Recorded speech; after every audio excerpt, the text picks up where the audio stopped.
Welcome to Not My Reality. So we all know that JFK was a little bit of a poonhound. Alright, he was a giant poonhound and he never met a vagina he didn't like. Era. But did JFK have a Nazi girlfriend? No, not today's definition of a Nazi, but a real, actual Nazi, a friend of Hitler Nazi.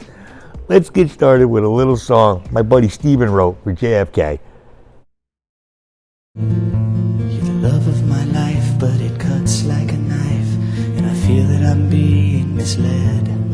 See, I'm a little concerned, for I recently learned of the swastika tattoo on your head. And it makes you smile when you hear Sieg Heil. You love the smell of a burning cross in the yard. You do goose-step salutes in your Doc Marten boots, and you quoted Mein Kampf in our 5th anniversary card. I think you're a Nazi, baby. Are you a Nazi? You might be a Nazi, baby. It's a parody. If you don't have a sense of humor, go.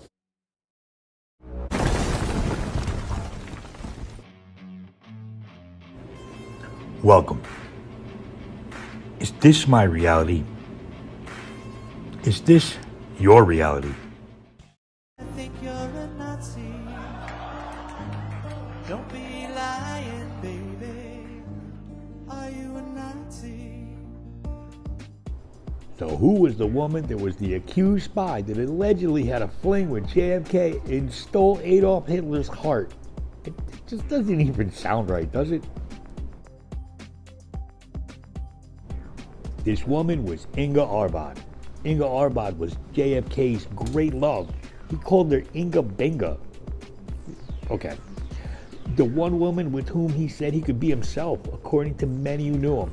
But when Arvad was working in Berlin as a journalist in the mid-1930s, this guy named Adolf Hitler found her so fascinating. Yeah, fascinating. That he invited her to the 1936 Berlin Summer Olympics, even hosting a lunch in her honor. They weren't the only ones charmed by her.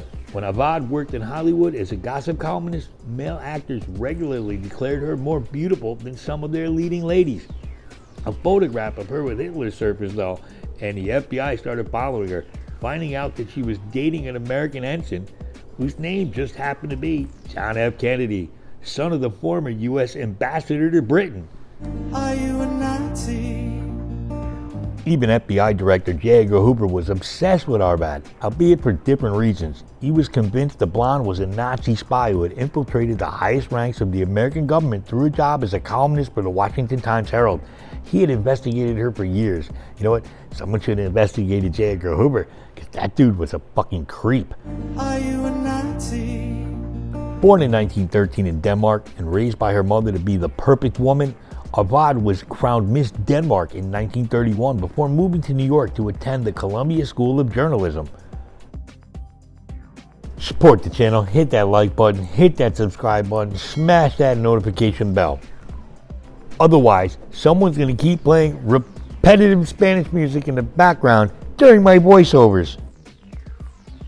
While reporting in Berlin, she had penned flattering profiles of top Nazi officials, including Hitler, of whom she wrote, "You immediately like him. The eyes, showing a kind heart, stare right at you. They sparkle with the force."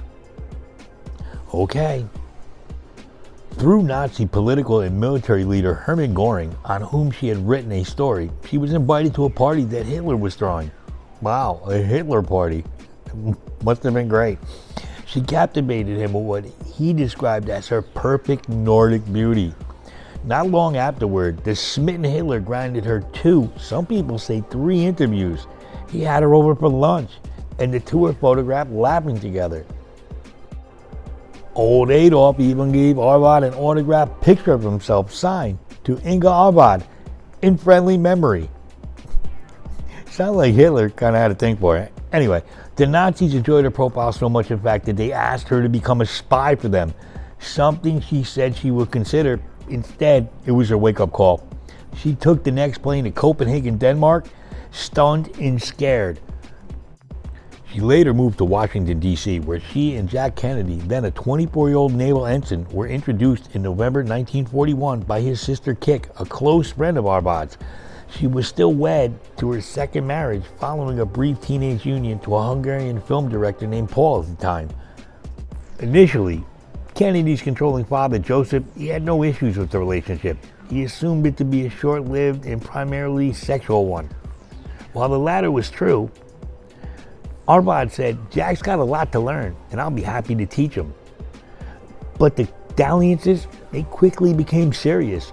Within a few weeks, Inga understood Jack, as Jack himself would later note, better than most of his family and longtime friends. It got so serious that for a while the pair entertained the idea of marriage. JFK even visited a priest to inquire about Arvad converting to Catholicism and having her first two unions annulled. But a future was not in the cards for the twice-married Protestant and the aspiring politician from America's most ambitious Catholic clan. Eventually, Joseph Kennedy would have his way. The relationship ended in 1942. "You have two backbones," Arvad wrote JFK in a letter, "your own and your father's." So that's the story of the JFK Hitler love triangle. This girl must have had it going on, I'm serious. Did you know about this? Leave a comment down below. Now let's get the fuck out of here. You might be a Nazi, baby. You keep extensive files on the Nuremberg trials, and you watch them whenever they're airing. I guess I should have known when you bought a new bone for your puppies named Goebbels and Goering. You showed up late to our very first date. I said, "How are you?" You said, "White power." Call me paranoid, but I'm not overjoyed when you ask me if I want to shower. I think you're a Nazi. Don't be lying, baby. Are you a Nazi? Are you anti-Zion, maybe? Your every dress is monogram SS. You hold an Aryan picnic and bash.